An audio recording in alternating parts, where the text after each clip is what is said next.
제이크 나이가 선교를 약 한 5주 동안 갔다 왔는데요. 5주 동안 가기 전에 한 6주, 한 달 반에 걸쳐서 이렇게 준비를 한 다음에 선교를 갔습니다. 이제 혼자 간 게 아니고 다니는 교회에서 팀이 있었고 그걸 리더하는 이제 목사님이 계셨는데, 그 목사님이 이제 막내가 아주 갓난 아이가 있는데요. 이제 아빠를 한 3개월 정도 못 보게 되는 겁니다. 그래서 이 엄마가, 사모님이죠, 그 아기에게 아빠 사진이 있는 컴퓨터에다 아빠 사진을 이렇게 이제 해놓고, 이게 아빠다. 그러고 이제 매일 그 아빠 사진을 보여줬대요. 컴퓨터에 있는. 그랬더니 이제 하루는 이제 몰에 갔는데, 몰에 가면 이제 컴퓨터 파는 데가 있지 않습니까? 이 컴퓨터 가게를 지나가다가 컴퓨터를 가리키면서 그 아기가 저거 아빠다 그러더래요. 컴퓨터를 보면서. 그러니까 이 컴퓨터하고 아빠 사진하고 이제 이 아이덴티파이 시킨 거죠. 큰아이한테 이제 그 얘기를 들으면서 컴퓨터와 아빠를 구분하지 못하는 그 아기와 우리 신자들이 비슷한 점이 있지 않나, 저는 그렇게 생각을 하게 됐습니다. 예수님께서 분명히 말씀하셨어요. 요한복음 14장 6절에서 나는 길이요 진리요 생명이니 나로 말미암지 않고는 아버지께로 올 자가 없느니라. 이 말씀은 예수님께서 우리 인생의, 이제 요즘 말로 하면 GPS라는 말이죠. 여러분들이 어딜 가시려면 GPS를 따라 가셔야 올바른 목적지에 도착을 할 수 있지 않겠습니까?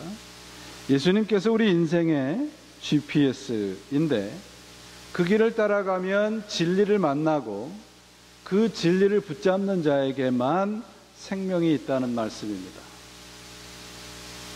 이것이 바로 예수님이 가르쳐 주신 우리 그리스도인들의 신앙이라는 것입니다.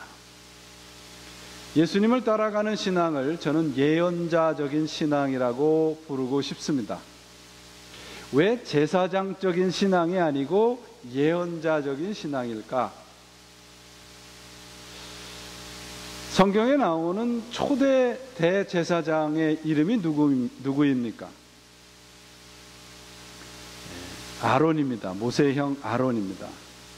아론과 그 자손들을 하나님께서 대제사장의 가문으로 뽑았습니다.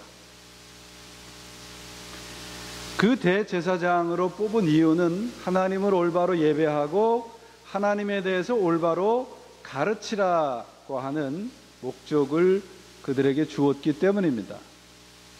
그런데 모세가 이스라엘 백성들을 데리고 애굽에서 나와서 가나안으로 가면서 시내산에 가서 하나님을 만나다가 내려오는 시간이 약간 지체가 되는 사이에 모세가 아론에게 문제가 생기게 되었습니다.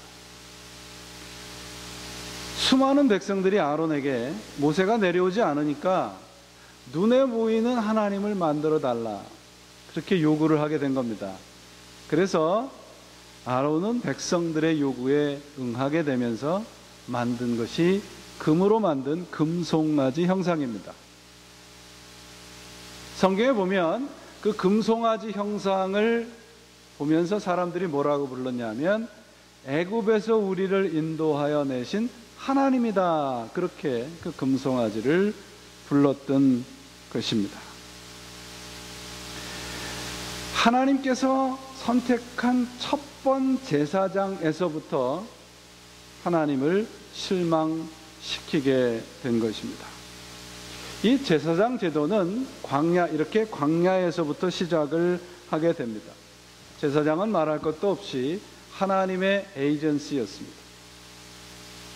근데 세월이 지나면서 제사장들이 세상의 권력과 결탁을 하게 되면서 타락을 하게 됩니다. 그래서 등장한 것이 선지자 혹은 예언자라고 부릅니다. 성경에서 선지자라는 말과 예언자라는 말은 같은 말입니다. 하나님은 더 이상 제사장을 들어서 하나님의 일을 하지 않게 되었습니다. 여러분들이 성경을 읽으면서 오늘 본문이 있는 열왕기서와 똑같은 내용인 역대기서가 있습니다. 열왕기서는 예언자적인 관점에서 쓴 성경이고, 역대기서는 제사장적인 관점에서 쓴 겁니다.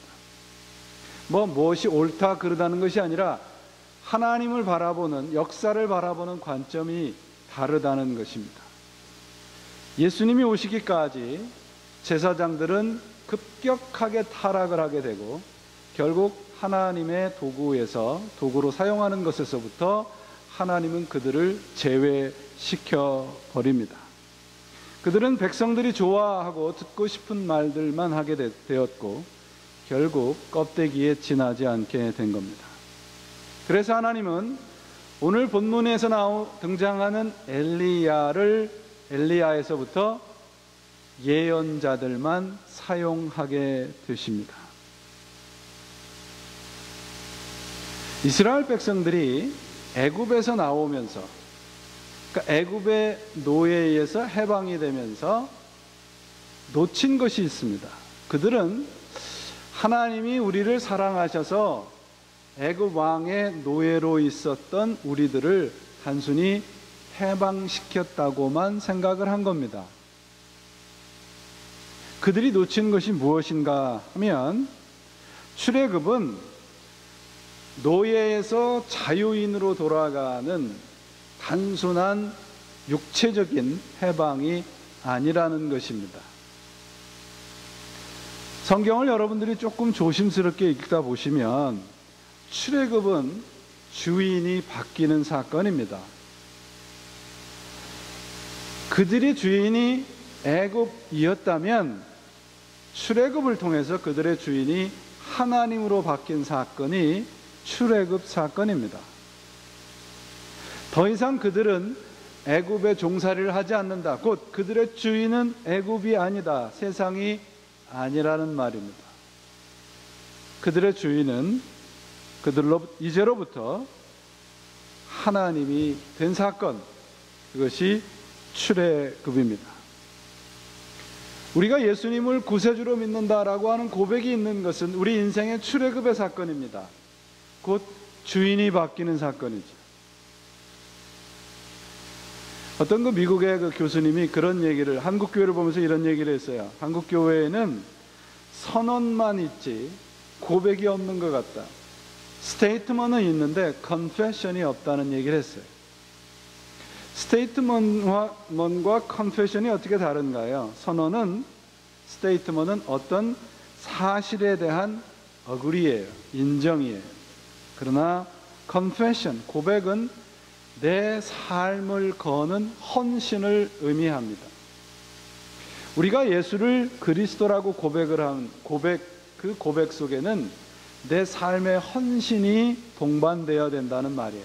곧 주인이 바뀌는 사건이 없이는 내가 예수를 그리스도라 고백했다고 이야기할 수 없는 것입니다. 입술의 고백은 단순한 스테이트먼이지 컨페션이 아닌 거예요. 예수를 믿는다는 것은, 이 신앙의 고백은 옛 주인을 떠나서 새로운 주인에게 순종하겠다는 항복 사건입니다. 출애굽을 한 이스라엘 백성들은 이제 더 이상 애굽으로 돌아갈 수가 없어요. 왜요? 애굽으로 돌아가는 길, 홍해가 막혔기 때문입니다. 마찬가지입니다. 그들이 애굽으로 돌아갈 수도 없고 돌아가서도 안 되는 것처럼 우리도 예수를 만나기 이전으로 돌아가서도 안 되고 돌아가고 싶어 해도 안 됩니다.